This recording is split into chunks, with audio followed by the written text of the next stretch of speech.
Baik, terima kasih Anda masih menyaksikan debat ketiga calon presiden pemilu tahun 2024. Dan sebelum kita mulai segmen kali ini, kami ingatkan sekali lagi para hadirin, Bapak Ibu yang berada di lokasi, yang berada di dalam ruangan. Mohon tenang. Sudah kita saksikan sama-sama tadi tata tertibnya, semua sepakat ya?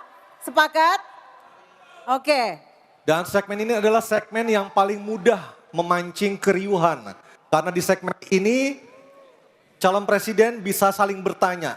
Jadi kami mohon kerjasama dan komitmen dari para hadirin, dari Bapak dan Ibu sekalian untuk tetap menjaga ketertiban dan memberikan hak yang sama kepada calon presiden yang sedang berbicara untuk bisa menampilkan performa terbaiknya. Dan kami undang Pak Prabowo, Pak Ganjar dan Pak Anies untuk maju ke podium. Kami persilakan Pak. Baik, jawaban pertanyaan akan ditanggapi oleh capres penanya dan selanjutnya akan direspon kembali oleh calon presiden yang menjawab. Sebelumnya kepada para calon presiden 2024 mohon diingat untuk melakukan tanya jawab sesuai tema debat pada malam hari ini, yakni pertahanan, keamanan, hubungan internasional, globalisasi, geopolitik, dan politik luar negeri. Dan jika menggunakan singkatan atau terminologi, maka wajib untuk memberikan penjelasan dari pertanyaan yang dimaksud. Sepakat ya? Baik, kita sepakat. Mohon tenang. Dan kesempatan pertama di segmen ini kami berikan kepada calon presiden nomor urut 3 Bapak Ganjar Pranowo untuk bertanya kepada calon presiden nomor urut 1 Bapak Anies Baswedan. Waktu Pak Ganjar 1 menit dimulai saat Bapak berbicara. Mas Anies, anggaran pertahanan belum ideal. Tadi saya sampaikan kita perlu 1-2% dari PDB. Sekarang masih 0,78%. Ini data. Untuk beli alutsista masih harus ngutang dan utang kita di 2023 naik dari 20,7 miliar dolar menjadi 25 miliar dolar. Padahal target Renstra kita, perlu saya panjangkan, rencana strategis ya.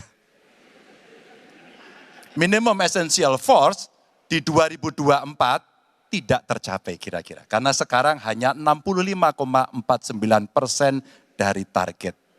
Kira-kira menjadi pertanyaan saya nih Mas Anies.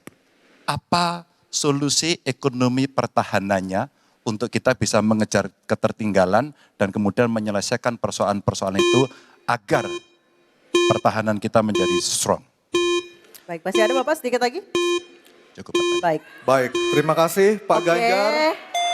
Mohon untuk tenang. Kami persilakan Bapak Anies Baswedan untuk menjawab waktu Ya. Bapak 2 menit. Silakan. Terima kasih Pak Ganjar. Jadi terkait dengan anggaran pertahanan, seperti tadi disampaikan kita masih di bawah. Kalau tadi disebutkan 0,78, kami memandang memang perlu sampai dengan 1-1,5% yang kita butuhkan. Dan untuk itu maka kita harus memperbesar GDP kita, memperbesar APBN kita. Karena itulah pertumbuhan ekonomi menjadi penting.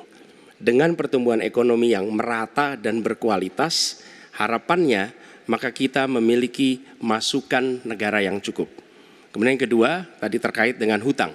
Hutang-hutang yang digunakan untuk aktivitas produktif yang meningkatkan kesejahteraan, menumbuhkan perekonomian.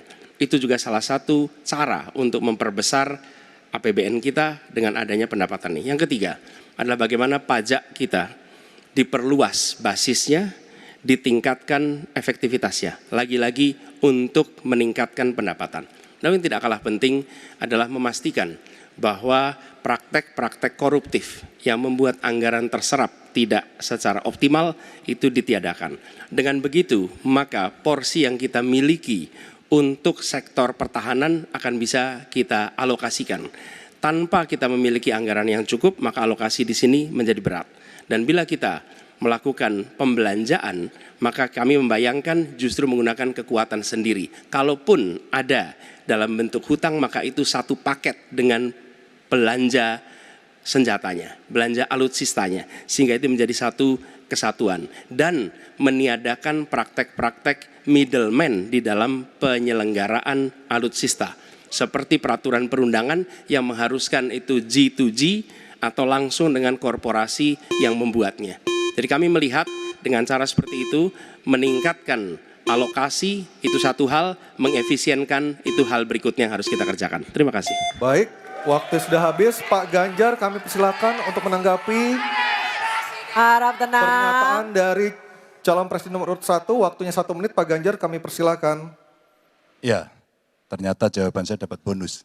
Sebenarnya saya ingin membahas yang soal pertahanan dan alutsistanya. Tapi oke, saya kira terima kasih atas jawabannya. Saya ingin menyatakan dengan jelas, maka pertumbuhan ekonomi 7% wajib.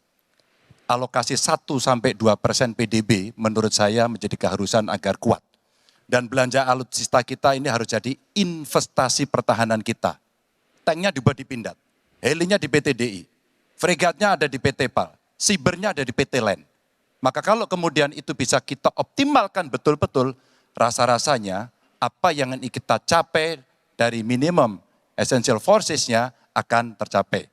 Kalau kita lihat di 2024 yang rasa-rasanya agak berat bisa dicapai, maka saya khawatir makin mundur, tidak ajak dalam perencanaan, ini menyulitkan. Dan kita perlu garda samudra untuk mengawal Indonesia dan pertahanan sakti 5.0. Waktu habis, terima kasih Pak Ganjar. Kami persilakan. Oke, tenang. Kami persilakan Bapak Anies untuk menanggapi tanggapan dari Pak Ganjar. Waktu Anda 1 menit, silakan. Ya, pemanfaatan atas sumber daya lokal itu penting, perlu kita teruskan. Dan kita perlu memanfaatkan juga, memastikan bahwa tenaga-tenaga dalam negeri untuk bidang pertahanan itu diinvestasikan secara serius. Pembahasan mengenai investasi sumber daya manusia ini kunci. Kita perlu mengirimkan lebih banyak lagi generasi baru untuk ilmu-ilmu alutsista. Sehingga ke depannya penyelenggaraan alutsista domestik bisa berkembang. Itu satu hal dalam jangka panjang. Nah, karena itu saya sepahaman tentang pentingnya dalam negeri. Tapi yang tidak kalah penting ketika kita berbicara tentang memastikan bahwa belanja alutsista itu bersih. Tidak melibatkan korporasi-korporasi yang punya masalah dengan korupsi. Dengan begitu maka bukan saja anggarannya efisien, tapi tidak bocor di dalam belanja alutsista. Baik, terima kasih Pak Anies. Waktunya sudah habis. Mohon tenang Bapak dan Ibu sekalian, baru saja kita lihat nomor urut 3 dan 1 saling berhadapan dengan tanya jawab dan memberi tanggapan. Dan selanjutnya kami berikan kesempatan kepada calon presiden nomor urut 1 Bapak Anies Baswedan akan bertanya kepada calon presiden nomor urut 2 Bapak Prabowo Subianto. Untuk itu kami persilakan Pak Anies untuk bertanya, waktunya 1 menit dimulai dari Bapak berbicara. Terima kasih. Semakin tinggi jenjang kepemimpinan, semakin luas cakupannya, semakin kompleks organisasinya, maka pemimpin makin mengandalkan pada nilai. Bukan lagi teknis-teknis, tapi makin mengandalkan pada nilai. Itu yang membedakan antara kepemimpinan yang kompleks dengan yang sederhana. Nah, pertanyaan yang ingin saya sampaikan kepada Bapak adalah apa hubungan antara standar etika seorang pemimpin negara dengan kemampuannya dalam menjaga pertahanan, keamanan, dan kedaulatan negara. Terima kasih. Baik, waktu masih ada Pak Anies. Sudah cukup. Cukup? Baik, kami persilakan kepada calon presiden nomor urut 2 Bapak Prabowo Subianto untuk menjawab pertanyaan dari Bapak Anies. Waktu Bapak 2 menit dimulai ketika berbicara, silakan. Saya sependapat bahwa semakin tinggi, semakin kompleks, memang kepemimpinan itu butuh nilai. Nilai-nilai yang sangat fundamental. Pertama, nilai adalah cinta tanah air. Kedua, kejujuran. Ketiga, kebersihan yang Bapak bolak-balik ngomong. Harus memberi contoh. Tidak boleh korupsi dengan bentuk apapun. Jadi saya sependapat harus ada kepemimpinan berdasarkan nilai. Ya. Jadi hubungan dengan etik benar. Ya, kita harus beretik dengan benar. Ya, jujur. apa yang kita katakan itu ya yang ada di hati kita. Jangan lain di mulut, lain di hati. Mohon. Dan harus cinta tanah air. Pertahanan ini sakral bagi kita. Ini menyangkut keselamatan kita. Jangan karena ambisi pribadi kita menghasut dan menyesatkan rakyat. Itu etik yang tertinggi, Saudara Profesor Anies Baswedan. Itu etik yang tertinggi. Kebersihan jiwa, kejujuran, kesetiaan kepada rakyat. Sekali lagi, jangan karena ambisi pribadi kita menyesatkan rakyat, kita menghasut rakyat, kita membahayakan pertahanan keamanan rakyat. Kasihan prajurit-prajurit yang sedang berjuang untuk menjaga kita. Polisi-polisi yang menjaga kita, kasihan. Kalau ada calon-calon pemimpin yang kerjanya hanya menghasut saja. Waktu habis, terima kasih Pak Prabowo. Mohon tenang. Bisa tenang dulu Bapak Ibu, bisa tenang dulu. Oke, Mohon bisa tenang dulu. Baik, kita lanjutkan kepada Bapak Anies Baswedan menanggapi jawaban dan pernyataan dari Capres nomor urut 2 Bapak Prabowo Subianto. Waktunya 1 menit, silakan Pak Anies. Ketika dikatakan bahwa standar etika yang dipegang adalah tinggi, memang menjadi presiden, panglima tertinggi harus memiliki standar etika yang amat tinggi. Itu harus. Karena dia akan mengambil keputusan, mengerahkan pasukan, dan ketika harus bertempur ada korban nyawa, itu keputusan-keputusan etika. Tapi dalam kenyataannya Pak, ketika Bapak memimpin di Kementerian Pertahanan, banyak orang dalam pengadaan alutsista, PT Teknologi Militer Indonesia, Indonesia Defense Security, lalu orang dalam pengelolaan food estate, lalu ada kejadian-kejadian di mana kita semua menyaksikan ketika ada pelanggaran etika dan Bapak tetap jalan terus dengan cawapres yang melanggar etika. Artinya ada kompromi atas standar etika. Standar etika ini fakta. Ini fakta. Dan kemudian dalam pidato Bapak mengolok-olok tentang pentingnya etika. Saya tidak tega untuk mengulanginya. Pertanyaannya, apa penjelasan Pak Prabowo soal itu semua? Baik, waktu habis. Oke, harap tenang dulu, kita lanjutkan acaranya. Kami persilakan Bapak Prabowo untuk menanggapi pernyataan Bapak Anies Baswedan. 1 menit, silakan Bapak. Jadi, saudara-saudara, semua data yang saudara ungkapkan itu keliru semua. Jadi saya bersedia kita duduk, kita buka-bukaan, ya. Mau bicara food estate, mau bicara apa PT Teknologi Militer Indonesia, kita buka, iya kan? Jadi di mana masalahnya? Nah, saudara bicara etik-etik, ya kan? Saya tuh keberatan karena saya menilai, maaf ya, karena Anda desak saya terus terang aja saya menilai Anda tidak pantas bicara soal etik. Itu saja. Saya merasa bahwa Anda itu posturing, ya. Anda tuh menyesatkan. Itu aja, ya. Saya boleh berpendapat kan?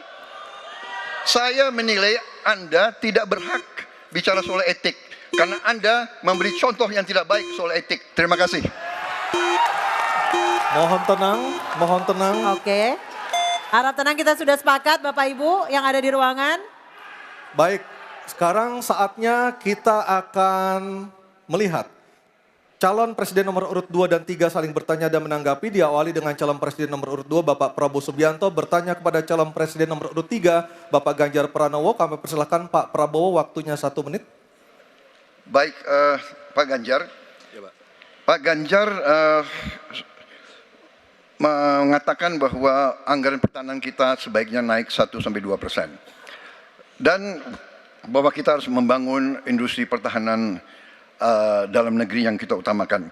Pertanyaan saya, kalau kita menaikkan sampai dengan 1-2%, bagaimana sikap Bapak dalam mengambil keputusan tentang teknologi yang mana yang kita prioritaskan dalam peningkatan pertahanan itu? Postur mana? Daratlah, lautlah, udara, atau ketiga-tiganya, atau kita mengarah ke teknologi yang lebih canggih lagi? Terima kasih. Baik, masih ada waktunya Bapak? Cukup. Baik. Kami persilakan Bapak Ganjar untuk menjawab pertanyaan dari Pak Prabowo. Waktu Anda 2 menit, silakan Bapak. Terima kasih. Mudah-mudahan saya didudukan di tengah memang agak mendinginkan dua kawan saya kiri kanan.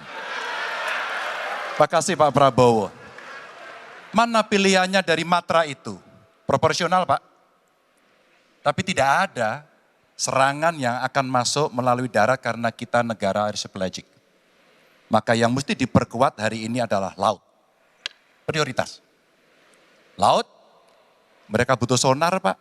Mereka butuh sensor-sensor Pak. Dan hari ini mereka menyampaikan kepada saya kebutuhan itu nomor 1 hari ini. Yang berikutnya tentu udara. Kenapa udara? Kami tidak bisa Pak. Dan saya senang kalau nanti Bapak dalam forum ini menjelaskan ide Bapak untuk membeli pesawat bekas. Kenapa ini menjadi penting? Kami tidak rela dengan statement Bapak tadi yang saya dukung Pak. Kasihan prajurit. Pak kalau pilotnya itu mesti dilatih 3 tahun, pesawatnya bekas Pak.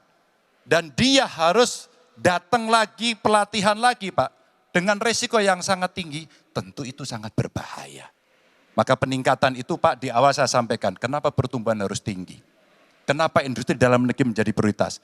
Bahkan saya sebut tadi, tank dibuat di mana, heli, fregat, cyber dibuat di mana, agar kita bisa konsisten dalam perencanaan pembangunan, termasuk ketika kita membuat kapal selam yang sudah dimulai dari PT PAL. Yang kerjasamanya kalau tidak salah Bapak batalkan dengan Korea Selatan. Tolong Pak kalau saya keliru, ini kesempatan Bapak untuk bisa menjelaskan.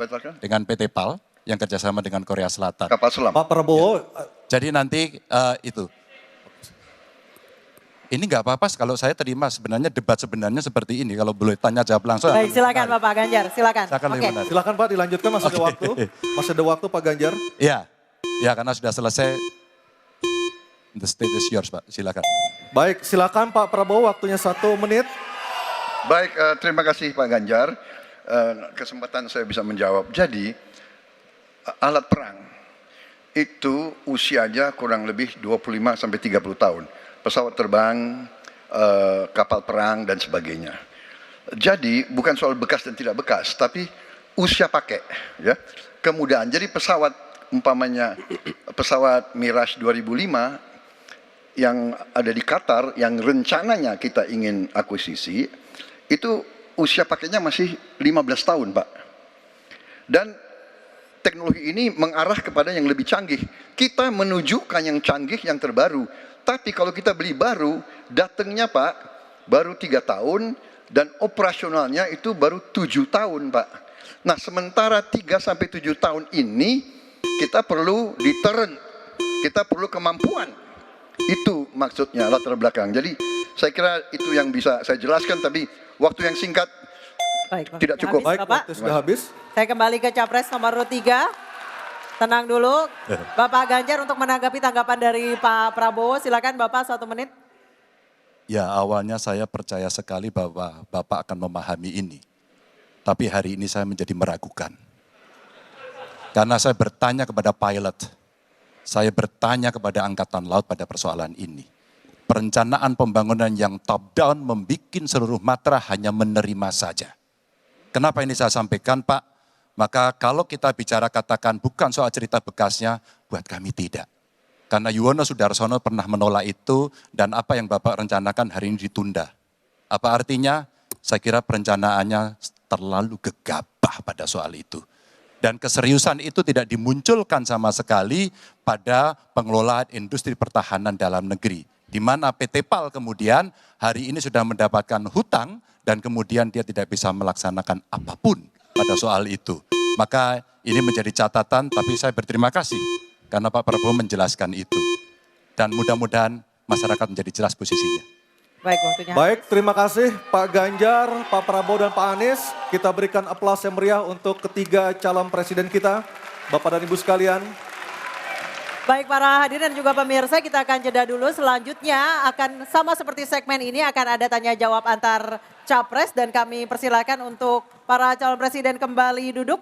Jangan kemana-mana, tetap di debat Debat ketiga calon presiden pemilu tahun 2024.